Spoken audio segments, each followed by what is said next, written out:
This is really normal. A lot of kids don't like actually when parents name the feeling and talk to them. They're too escalated and they're almost in too much of a difficult state where their feelings to want anyone to see it and explicitly name it.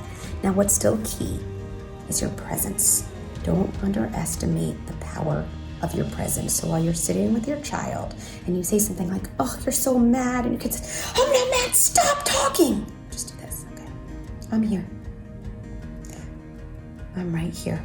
And then focus on your own regulation. We underestimate how powerful it is for our child to feel our regulated presence in their dysregulated presence. Over time, they absorb it. So this is tricky. I'm actually a big believer that when a 2-year-old or young child is very dysregulated and clearly very upset, even when they say go away, they really need us to be there. They're not really kind of manipulatively testing us, but they are kind of testing this way. Mom, do you still love me when I'm so upset? Can you see through my angry words to my more vulnerable needs? And so here's 2 options. Sometimes I say this to my kid. I'm your parent and my number 1 job is to keep you safe, and right now safety means staying in this room with you. You don't have to like it. I'm here. You're a good kid having a hard time, and I love you. If you hear my voice, it's very sturdy. The other thing I'll do is sometimes if I sense there is something about the aloneness, maybe they do want, I'll say, okay, you're going through a lot. I'm not going to be too far. I'll go out of the room, but I'm going to keep checking on you. I love you. The most important thing during a tantrum is to remember it's not my job to end this tantrum or get my child calm. It's my job to calm my own body and keep my child safe. That difference is everything. So a couple steps. Tell yourself, there's nothing wrong with me.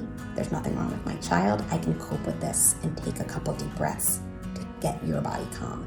Then stop any dangerous behavior. This is so important.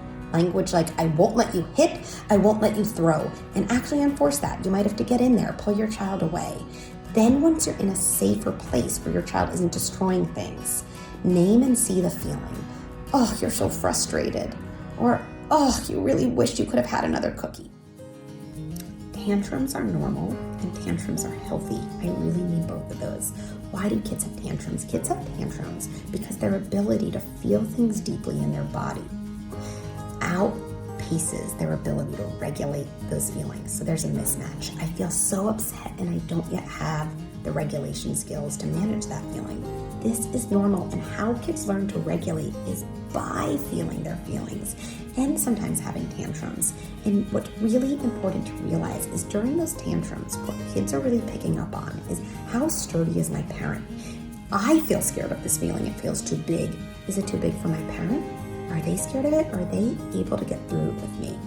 And one of the things that's critical for kids to learn how to regulate is that they pick up on cues that their parents stop them from engaging in dangerous behavior, but that parents aren't scared of the feelings. This is why our calm in their chaos is so important.